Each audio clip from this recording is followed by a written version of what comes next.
I really wish I could show you this game, but I can't. I have Pong. Pong Sports. I have Pong on here.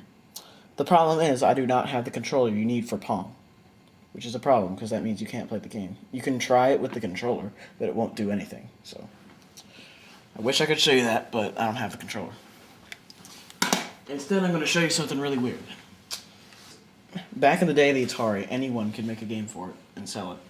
You can't do that today because of laws and stuff and such. So this is a really strange one. Donkey Kong. The game was made by Nintendo. Definitely made by Nintendo. This is the first game that Mario was ever in.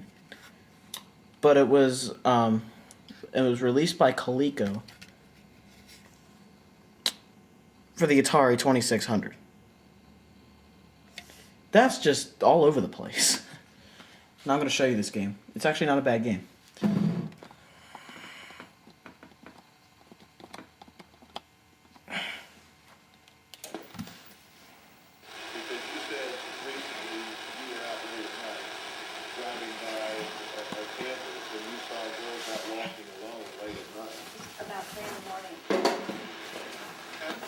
Here we go. This is Donkey Kong. Anyone who's played Donkey Kong knows, basically you go up this path to free her. On the Atari, it's especially hard though. Watch. These little ladder things here, you can't use at all. You go up the ladders, try to avoid the barrels. Watch. You try to jump over a barrel and you die. But you can jump and run at the same time, which is nice. Watch. Somehow I still freaking died. I don't understand this game at all. It's really weird. Fuck! I did jump over it. Cool.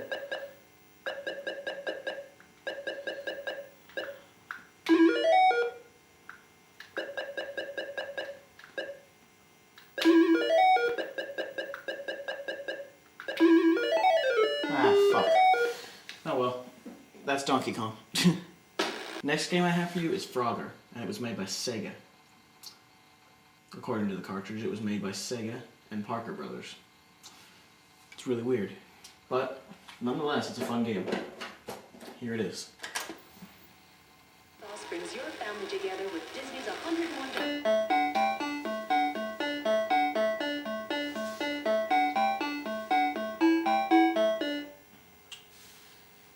Everyone knows the basic idea of Frogger. You basically try to get across the street without getting run over and get across the lily pit and get across the water without jumping in the water. I do not understand why a frog can't swim. That's dumb. But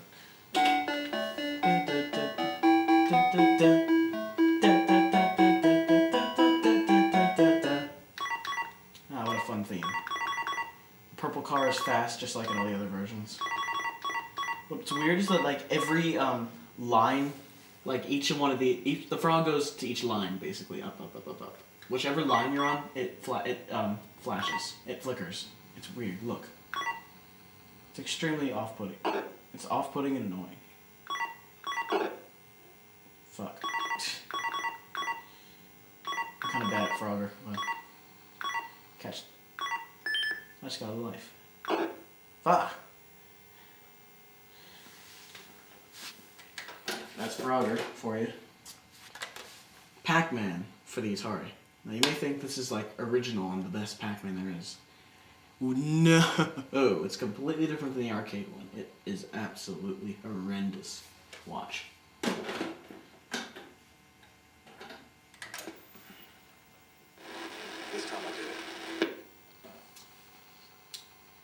The one thing I hate about this game, look how flickery the sprites are. The sprites are unbelievably flickery, so when you're playing the game, you can't tell whether the ghosts, you know, you eat one of these flashing dots and the ghosts, you can eat the ghosts. Well, because of the sprites being this flickery, it's almost impossible to tell if they're vulnerable or not. Watch. Pac-Man can't even look up in this game. I mean, this is sad. So you can eat them now. The only way you can tell is the music. And you're eating dashes instead of dots. I'm gonna get cornered. Fuck.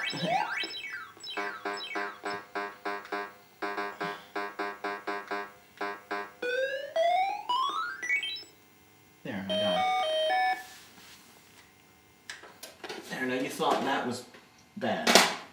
I personally like Ms. Pac-Man much better on the Atari, and you'll see why in a second.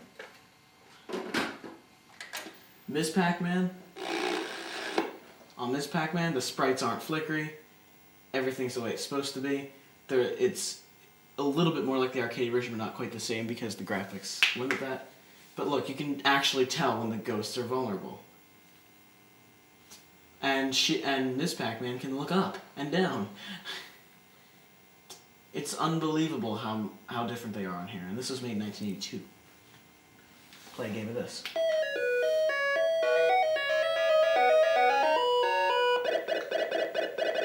And the sound effects sound much more realistic. This game feels a lot easier too.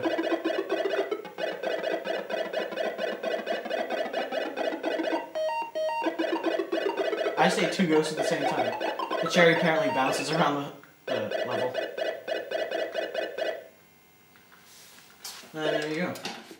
That's Ms. Pac-Man. Now, let me show you something very interesting. This is an interesting attempt at an education market for the Atari. This game is called Basic Math, which is it's exactly what it says. It's basic math. Addition, subtraction, multiplication, and division. All on a single cartridge. Wow.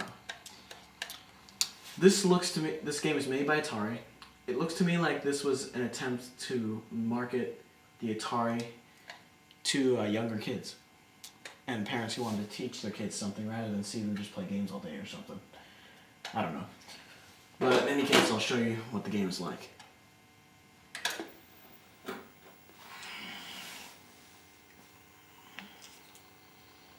It's like doing math problems. It is doing math problems. You can select a level. I think I'll do level 8. 1 divided by 1 is 1. 57 plus 3 is 60.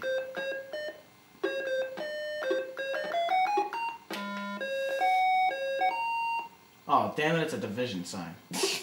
I'm a retard. Oh, divided by. Fuck. I don't know this one.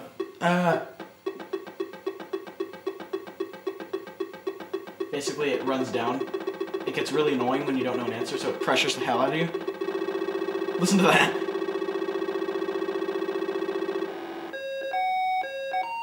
And you get taps when you don't get an answer right. 67 divided by 7. You know what? I'm changing this to level 3. 2 times 8 is 16. There, that's basically all the game is, just doing math problems. It's quite interesting that they market that. Okay, and we have Pole Position. This game was made in 1983, which is apparently a downer year for the Atari and video game industry in general. But this is a classic game, it's so much fun. This game is pretty well known, and here it is. Pole Position from Atari. It's in 1983, the flop year for the Atari. And it turned out to be a great game. It's one of the few racing games I've ever seen on here. Watch.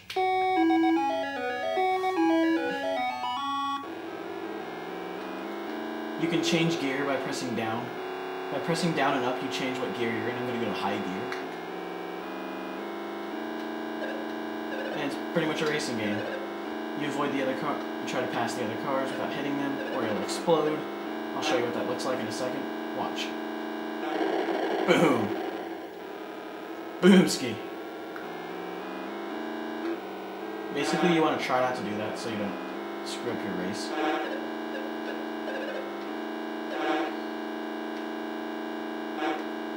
This is only to qualify, I think, though, so...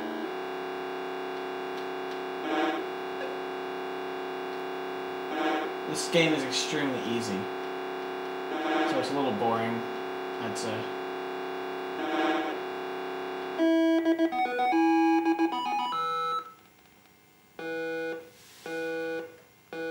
I don't understand why it stops there, but...